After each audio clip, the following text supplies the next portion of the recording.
के सबसे बड़ भजन इतने हमार बात याद कैली हलो का मन की तरंग मार लो मन की तरंग मार लो बस हो गया भजन मार लो बस हो गया भजन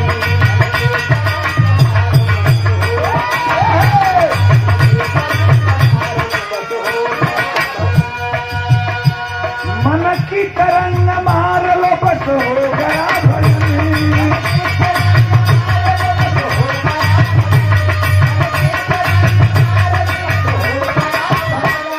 एगो जरूरी बात ध्यान कर लिया लोग दुनिया का सबसे बड़ भजन हो जाए दुनिया का सबसे बड़ा पूजा हो जाए मन की तरंग मार लो बस हो गया भजन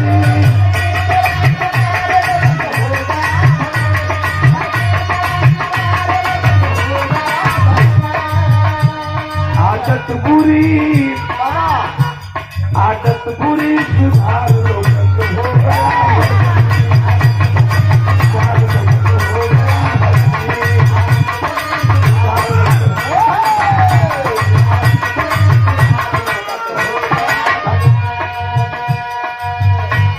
मृत लोक में आई वाली है तो एगो चीज जानना बड़ा गौर जरूरी बा जानना बहुत जरूरी है कहाँ से तू आए हो कहाँ पे जाना है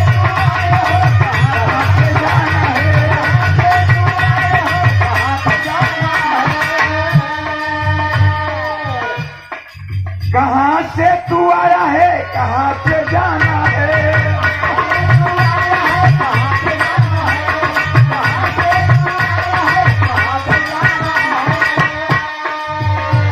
इतना ही बस विचार लो इतना ही बस विचार लो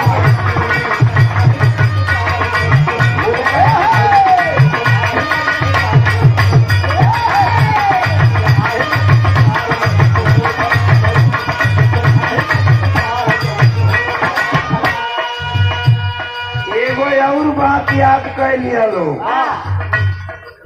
ओम प्रकाश यादव का कैसे गई रहलो हम कहिला दुनिया से का कहिला क्यों कर रहा झमेला जाना होगा अकेला होगा अकेला अच्छा हम जानता नहीं कि हमारा मुँह के बाद इतना लोग बिरहा सुने भाई हमार बैठल हूँ सब जानता कि हमारा मर जाए के बाद जे आइल बा सब जानत बा कि नहीं हमारा एक दिन मुँह के बाद तो हम कहला कि जब मरी जाए के बाद तो घमंड कौना काम के बाद कि हम प्रकाश गवैया हैं तम फलाना बाबू साहब है तो हम पंडित जी हैं कौनो जी हुक्म मुँह जरूर भर के तने बात के 10 दिन पहले मरी के 10 दिन बाद में मरी तो जब मरी जाए के बाद यार तब कौन बवाल कैला का जरूरत बाटे मुट्ठी बात करके आया है इंसान और हाथ पसार करके चला जाता है कोई कुछ न ले करके आया है न कोई कुछ लेकर जाता है तो यही से हम बात कही ना 51 रुपए का पुरस्कार परमिंदर यादव भाई के धन्यवाद कही ना हम क्यों कर रहा झमेला जाना होगा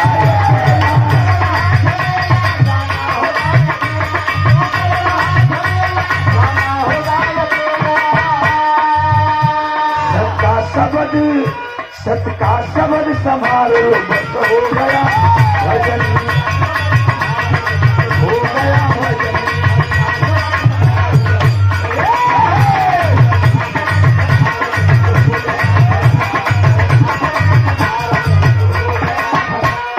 एक बात और जिंदगी में याद रखना मेरे दोस्तों जब इंसान के रूप में हम लोग जन्म लिए हैं और इस मृत लोक में आए हैं तो तो एक काम जरूर करना। कौन सा काम करना? पढ़ना और आगे बढ़ना, गढ़ना समाज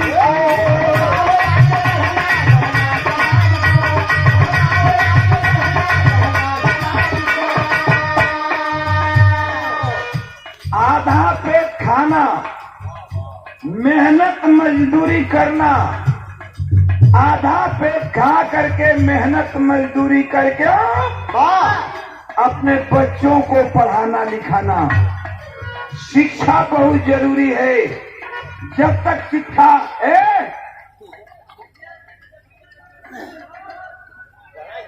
हम लोग का मर्दवा कहल जाता कि हट जा लोग, बगल हो जा लोग, आदमी बैठे लोग लेकिन आप बोले।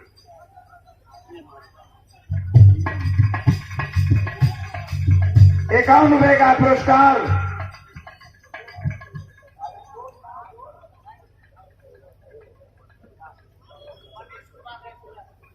मनीष कुमार भाई, देसी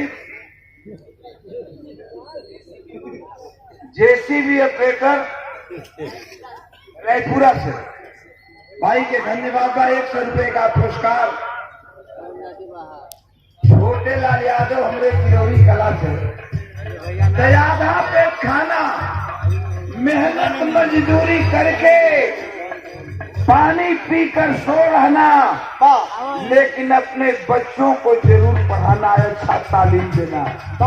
इतना लोग बैठे हैं, मैं दावे के साथ कहता हूं कि अगर अपने बच्चे को मेहनत मजदूरी करके पढ़ा दिया, अच्छा संस्कार दे दिया, अच्छा तालीम दे दिया, तो जिंदगी आपको सुखमय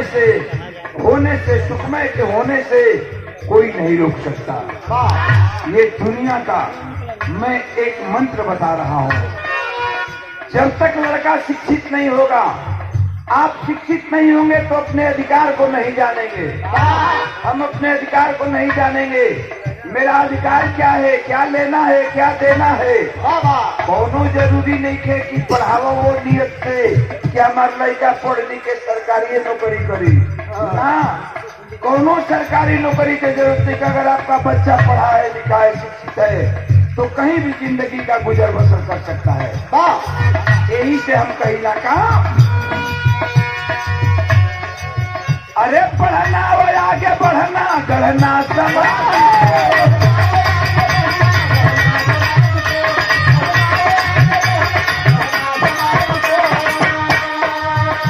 एक दूसरे को प्यार दो, बस हो गया।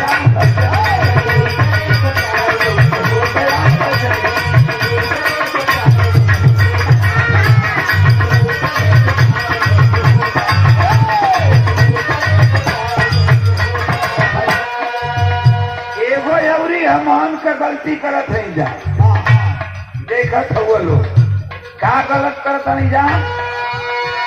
अज्ञान में फंसे हो, करते हो पिंडा।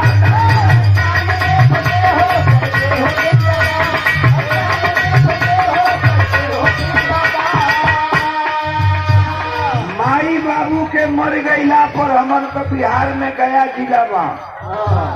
वो गया जिला में जाके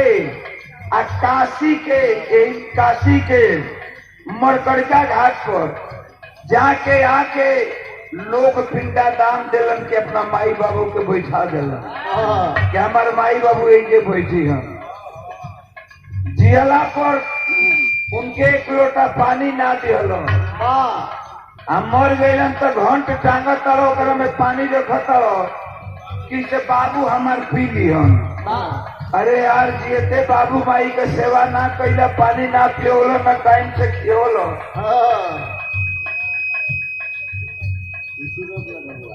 अब मुआला पर वो आवत हूँ पानी पिए या खाए तो का करवा?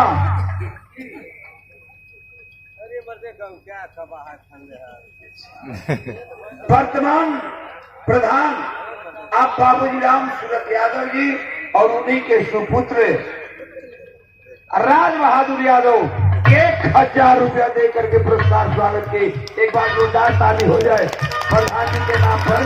बहुत बहुत धन्यवाद, मुन्ना के धन्यवाद बा। सब भाई लोगन के बहुत बहुत प्रणाम बा। तैहे हम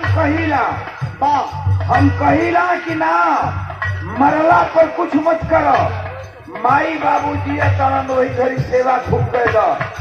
ना कि बाबू पुरान हो गई 80 बरस का पुरनिया हो गई बाबू मांगा तरण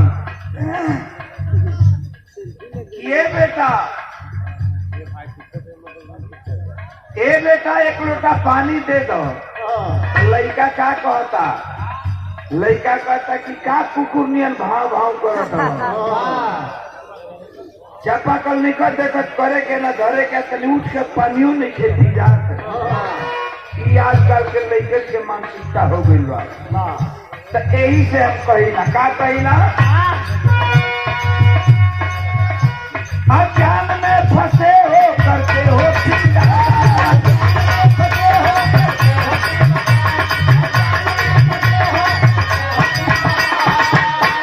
अज्ञान में फंसे हो करते हो पिंडादान। जिंदा सेवा सत्कार दो बस हो गया भजन हो गया भजन।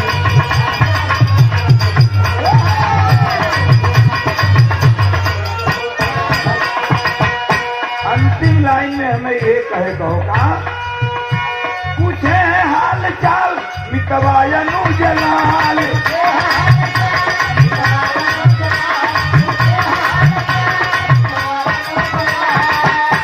पूछे हाल चाल मितवायनु जलाल। गोपी का नमस्कार लोग हो गया भजन। गोपी का नमस्कार लोग हो गया भजन।